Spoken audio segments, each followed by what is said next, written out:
Hey, and we are live. How's it going? Welcome to today's video. It's Jules Call here, and today is an exciting video. One, we are live, and two, we are revealing my top 10 weight loss tips and secrets. I'm going to tell you them all, and I'm going to count them down from 10 to 1. First of all, I want to say a big, huge shout out and a thank you to let's do some cheesy product placement. GTM Events. This is how we are doing this amazing live broadcast across the internet. Multicam system makes it look like a professional TV show. Check us out, gtmevents.com. That's what we do. Shameless little cheesy plug in there, even though I am dairy free, I love a bit of cheese. So let's start off number 10. Coming in at number 10, I feel like I'm on MTV, and I'm actually having a bit of a flashback because I used to be a DJ back in the day when I was about, 17 or 18 on Pulse 103.2, which was a pirate radio station that broadcast from a shed on the north side of Dublin. And Graham, who's over here, Techie Graham, yay, Graham was a DJ on it too. What was your name on Pulse? Just DJ Graham. Just DJ Graham, the Iceman. Oh, back in the 90s when music was incredible. Oh, those were the days. Anyway, number 10 in my weight loss tips. My big one when it comes to number 10 is dedication. Now, there's a big difference between obsession and dedication. Dedication means commitment. There are 5 key words here that we're talking about. You have to want it. I thought I counted them wrong there for a second. 5 words. You have to want it. This is absolutely key. If you have a weight loss goal, you really have to look at your life and look at the way that you're living your life and the choices that you're making, and really ask yourself, how much do you want it? And when you want it enough, that is when you will stay on the road and actually get there to your goal. Now, I'm going to read you a little passage from where I've marked the page, from my book, Labyrinth, which I know loads of you have read, but sometimes when the book came out, I really wanted to read it as an audio book, but anyway, they didn't let me. So this will fulfill a little bit of my reading of my book that I want to do. So I'm going to read a little passage from the book, because I just think it has a really important message in it when it comes to what we've just been talking about there, dedication, and you have to want it. So, the second step was admitting to myself that it wasn't just my hormones that were to blame for my weight. Yes, they made me prone to storing excess fat, but the reason I was fat was because I ate too much and I didn't exercise. It was entirely my fault. I was in a prison of fat because I had consciously committed the crime and handed myself this sentence. Nobody put that food in my mouth but me. Every unhealthy choice that I made was my own doing. Every time that I said, feck it, and I shoveled something into my mouth, it was my decision. I was responsible for my size, hormonal influence or not. I was fat because I had made myself fat. I got further confirmation of this watching an episode of Oprah, where she urgently summoned Dr. Phil to fly to her house via private jet, as you do, where she was having dinner with the girls, and they needed help in solving a problem. And Oprah said, "Dr. Phil, we need you to tell us why we are fat." Dr. Phil replied, "You interrupted my dinner with my family and flew me hundreds of miles to ask me that." And Oprah said, "Yes, because it troubles us deeply." Dr. Phil replied, "I see. Well, here is a quick answer, and I probably will be able to make it home in time for dessert. You are fat because you want to be." The girls replied, "Well, listen, we have been talking about it all weekend and we just can't figure it out ourselves, so we really need you to tell us, Dr. Phil." And then Dr. Phil said, "Oh, so you want an honest answer?" And they said, "Yes, we are ready for it." And he said, "Okay, you are fat because you want to be." And Oprah said, "No, really, you can tell us, we can take it." And Dr. Phil said, "Oh, now I see. You want the whole truth. Okay, well, you're fat because you want to be."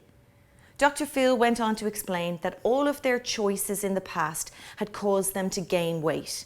Nobody had forced them to make these choices regarding food and exercise. They had made them because they wanted to. From the girls' perspective, they had never chosen to be fat. But from Dr. Phil's perspective, the choices they had made in the past had clearly led to their present weight. They chose their actions and the resulting consequences. They wanted to be slim, but they made choices as though they wanted to be fat. So when presented with those daily decisions, when thinking, oh, I'm hungry, they chose a donut over a salad. In these moments, they didn't think, do I want to be slim or fat? No, they just thought, feed me. And then that good tasting, fatty, sugary food that they ate months ago and gave them just a few minutes of pleasure had the predictable consequence of making them fat now. How can you argue with that? It is completely true. So choices, and exactly what has just come up in that passage there about dedication. You have to want it. And when you want it enough, that means that you will stay on that road of dedication. Okay, coming in the countdown now at number 9 is owning it. An awful lot of us are in denial when it comes to our actual size, and when we go to buy clothes we can have anything in our wardrobe from a size 8 to a size 30 because we're varying in sizes depending on what we buy in the shops. But owning it means actually taking off all your clothes, standing in the mirror and looking at your reflection from all angles and going, this is my body and this is the size that I am. I spent an awful long time in denial and thinking, oh, maybe it's not actually that bad. I wore black from head to toe all the time, so even if I did have to see myself in a photograph, it wasn't like that bad, but I knew what was hidden under there. And that denial, just get rid of it. Own up to it. And what I would recommend that you do, and we all have a smartphone these days, and it means that you don't have to do it and show somebody else. Take pictures of yourself in the mirror. Get out your camera and take a picture from the front, a picture from the side, a picture from behind, and look at the reality of the size of your body and say, right, this is what I want to do, this is how I want to slim down, and then just own it and just say, right, this is my body, and therefore I will have these photos to be able to look back on. Guys, just to let you know, the battery is flashing on that camera, just so you know. Okay, so coming in at number 8, I've got the word support. An awful lot of us, when it comes to dieting, sometimes we think, oh God, I have done this so many times and I have failed. So what I'm going to do this time is I'm going to start on Monday. I'm going to eat everything that's in the fridge, right? And Monday, that's it. I'm getting on the Jules plan. I am absolutely going for it.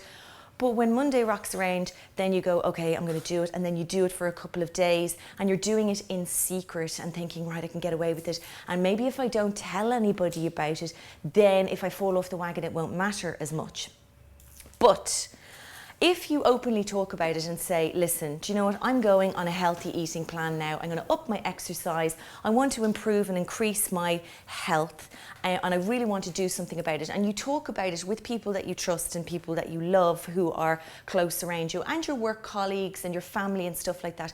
Talking openly about it automatically means that you are going to garner support around you, because everybody will be willing you to do well and asking you how you're getting on. Hopefully not nagging you and annoying you too much, but just encouraging you. It also gives you a sense of responsibility, especially if you're somebody and you've got kids, you're a parent, and you know, an awful lot of people are saying, I wish I could run around in the park more with my kids. And you know, if you don't love yourself enough that you won't do it for yourself, but you love your kids enough that you'll do it for them, just share the experience with them so that you can all maybe go on a healthy journey as a family, or you can do it with your group of friends or colleagues in work or whatever it is. But definitely try and get as much support around you as possible, because trying to do it alone is just 10 million times more difficult. And even if it means that you're just going to have that one buddy who's going to be your new health buddy and you're going to do it together and just support each other just one-on-one, that's fantastic. But doing it alone is really difficult.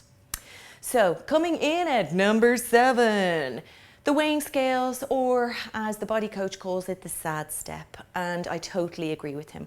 Our weight can fluctuate so much, as I have talked about an awful lot recently, depending, especially for us girls, on the time of the month, the amount of water that we retain, depends on what we have eaten, what day of the week it is, what we slept like, what we're digesting. Our weight fluctuates like crazy. So weighing yourself and getting on that scales, I would suggest that you do it maybe once every only 2 or 3 weeks. So if you pick, let's say, something like a Sunday morning and you're like, right, that's it, I'm getting on the scales, I'm going to look at what my weight is, fine. Do not let it affect me. Write it down or put it in an app thingy on your phone or whatever it may be. Then let time pass. Get into your cycle of weight loss and then get up on the scales. And even though you'll be tempted, and this is what happens, especially in week 1, we go, ooh, I've been so good, I feel amazing. Oh, my tummy's starting to go a bit flatter. I'm going to get on the scales and see how I'm doing. And you might jump on the scales and be like, 5 pounds down, yes! And then next week, and then you start weighing yourself every day and everything, and you become obsessed with the number. And when it goes up and down, it totally affects our mood and it affects our level of dedication. So don't get caught up in the numbers on the scale. What I would recommend, if you have a personal trainer, or you can go to somebody who's trained in the gym, and what they can do is measure your body fat. And you will have seen this in the vlog that I did with Matt. They have this pinchy sort of machine thing and pinches the front part of your arm, the back of your arm, your back and your tummy here. And it's actually giving a much more accurate measure of your body fat. And when you're on a weight loss plan, what you want to be doing is reducing your body fat levels, not so much your water retention levels, your water and your muscle mass and stuff like that. It's fat that we want to get rid of. So we should measure our body fat and go on the progress of what percentages we are down on that instead. Coming in at number 6, as you hear all the time, my favorite word, choices. Empower the choices mantra. Now, loads of you send me messages all the time on Instagram and Twitter and Facebook and everything saying, Jules, every time I go to the shop now or I'm wheeling the trolley around the supermarket, I keep hearing you in my ear going, choices, choices, choices, because that is what it boils down to. It's my ultimate mantra, that one single word but repeated 3 times. Choices, choices, choices. Everything you do, everything is a choice. Everything you do all day, every day, everything that you choose to eat, everything that you choose to put into your mouth is a choice. Everything that you choose to feed your family or feed your kids is a choice. So choices, choices, choices. Just keep on empowering that mantra so it rings in your ear all the time about what you're actually choosing to eat, and just make it so that they are good, healthy choices. And I have found in times of where my BB, my inner bad bitch, is coming in and she's there, Jules, do you want to eat this donut? Wouldn't it be delicious? If I empower those 3 words, choices, choices, choices, I know that if I listen to her and make that bad choice, then it's going to be my fault. But also, if I listen to myself, my good angel, and I say I'm going to make a good choice here, then that is my empowerment. So choices, choices, choices. Coming in at number 5, halfway through, and just to do a quick recap, number 10 was dedication. You have to want it. Number 9 was owning it, becoming responsible for the size that you are or the state that your health is in. Take photographs of yourself, recognize the size that you are, and just say, right, this is it, I'm going to do something about it. Number 8 is support. Don't do your weight loss plan in secret. Find either a diet buddy who you can have, or colleagues in work, or family support, whatever it is. Talk about it so that you'll get encouragement and recognition from the people who are around you in your life who love you. Number 7 is stay off the scales and only weigh yourself every couple of weeks. Don't get yourself caught up with the numbers on the scale. Number 6, choices, choices, choices. Employ that mantra and get it into your head so that you're hearing my voice all the time, like it's programming you. Choices, choices, choices. Number 5, meal prep. Preparation is absolutely key. So on my website, when you click on the section, it's called Lose It with Jules, and there's a drop-down menu there, and what comes up is everything to do with the meal planners, the recipes. You choose breakfast, lunch and dinner, and I've highlighted all of the meals that are suitable for meal prep. When you meal prep, you only have to cook twice a week. This is what I do. I cook on a Sunday, and it takes me about 45 minutes to an hour, and I prepare a big batch of whatever the meal is that I'm going to eat for the next few days. I divide it up into lunch boxes, I put it in the fridge, and every day I take out 2 or 3 depending of those meals, and I bring them with me to work or bring them with me out wherever I'm going, or I eat them from the fridge or whatever it is, and I am prepared. So therefore my work is already done. I only have to do the dishes once a week and the food is already there. So I'm like, Grant, I can't make a bad choice here or go, oh no, I forgot to bring this with me or whatever it is. Now there are days where I have forgotten to bring meal prep with me and I've still gone on and made a healthy choice, because again, that's empowering the whole thing about choices.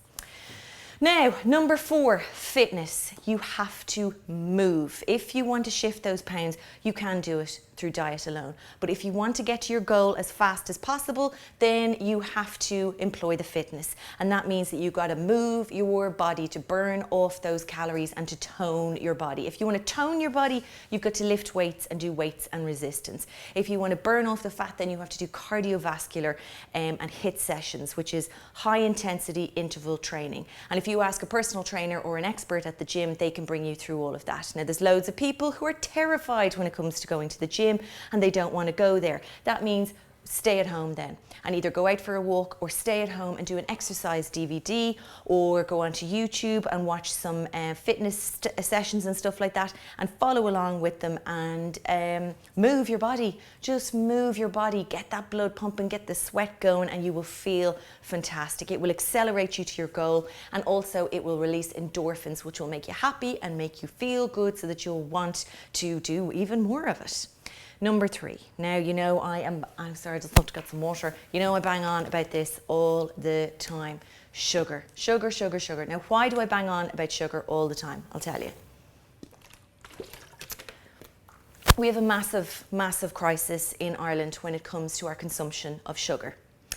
The average person in Ireland in the 1980s was consuming about 8 teaspoons of sugar per day. In 2017, we are having 24 teaspoons of sugar each, which is 3 times what we were having and is actually 4 times what we're supposed to be having. So the guidelines from the World Health Organization are that an adult should consume no more than 6 teaspoons of sugar per day.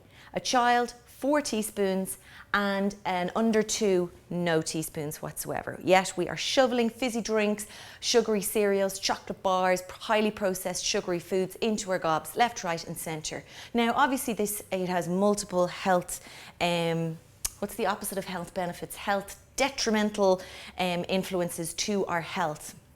But the big one is excess sugar consumed is converted into fat and stored by the body. So if you want to lose weight, you have to dramatically reduce the amount of sugar that you are consuming. I'm not saying no sugar. I'm not an advocate personally for a no sugar life. I still believe that we need a little bit of sugar in our life. We don't actually need it, but personally I think for living in 2017 and living in reality, a little bit of sugar is okay.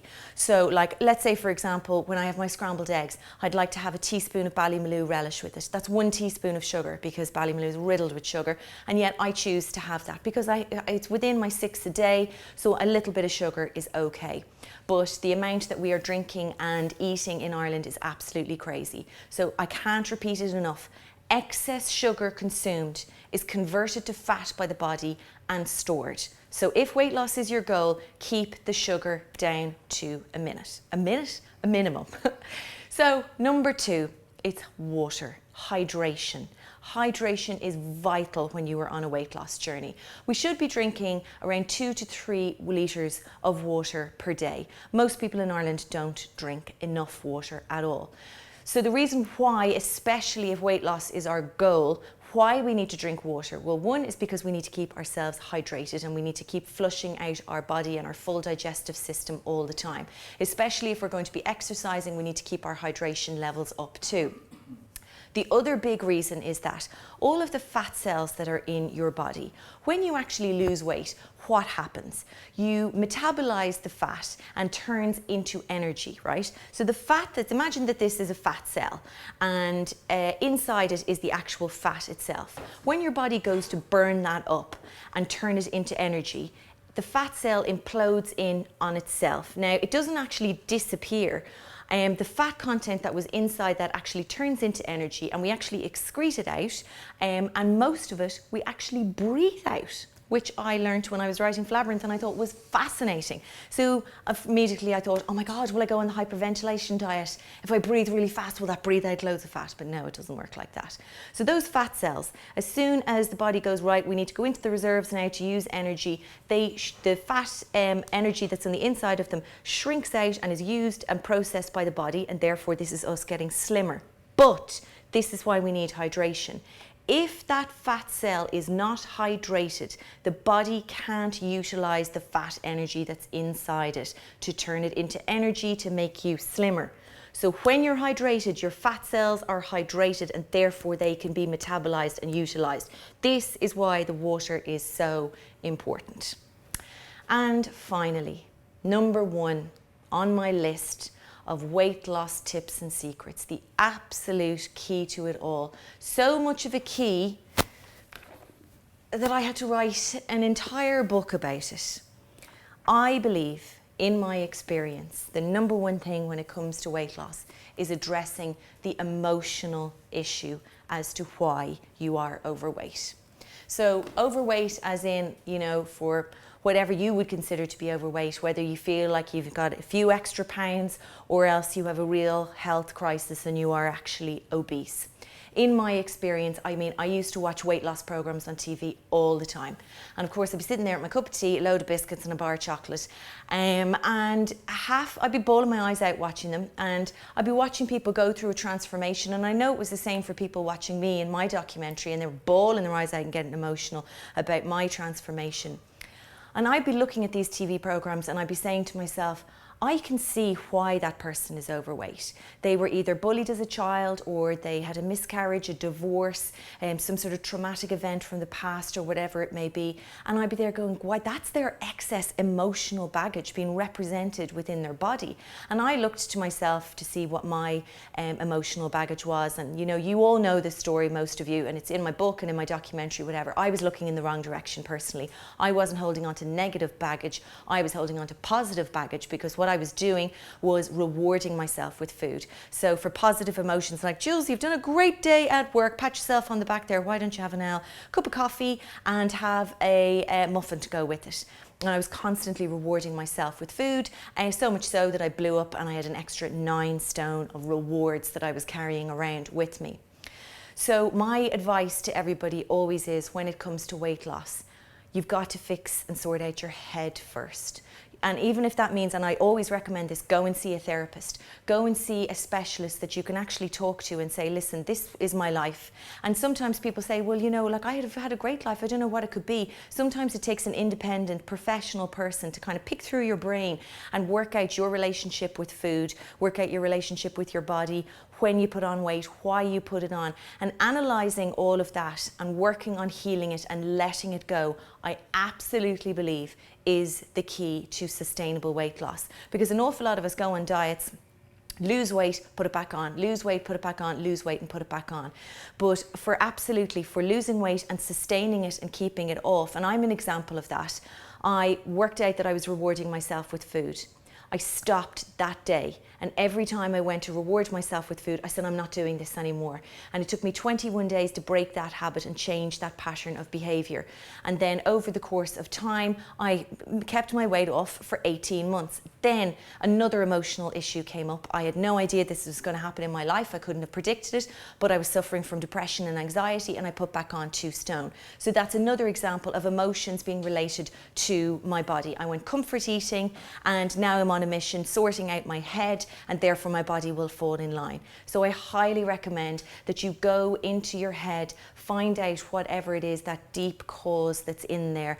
It's all emotional baggage that's been represented and reflected back to you, but it can be fixed and it can be healed, but you just need help, and most of the time it needs professional help, counselling and therapy, and there's no shame in it. Every single one of us is a basket case, and I've talked about this on numerous occasions, that nobody has a clue what they're doing in life. We're all winging it, and we all need help and support, and if that means professional help, so be it. So get down into that root cause and start working on it and healing it, and I guarantee that that will help you to give you sustainable weight loss. So to recap on those top 5 again: meal prep, prepare your meals so that everything is there at your fingertips. Fitness, get out there and move, and it will burn things off and help you get to your goal as fast as possible. Sugar.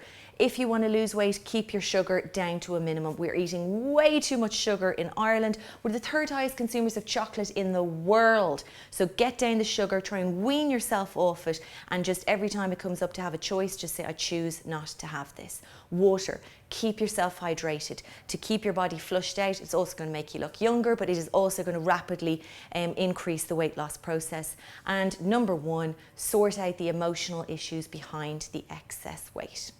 So they are my top tips for weight loss. Thank you all so much for tuning in to today's video. A big thank you to GTM Events for putting on this amazing Facebook Live broadcast across the internet.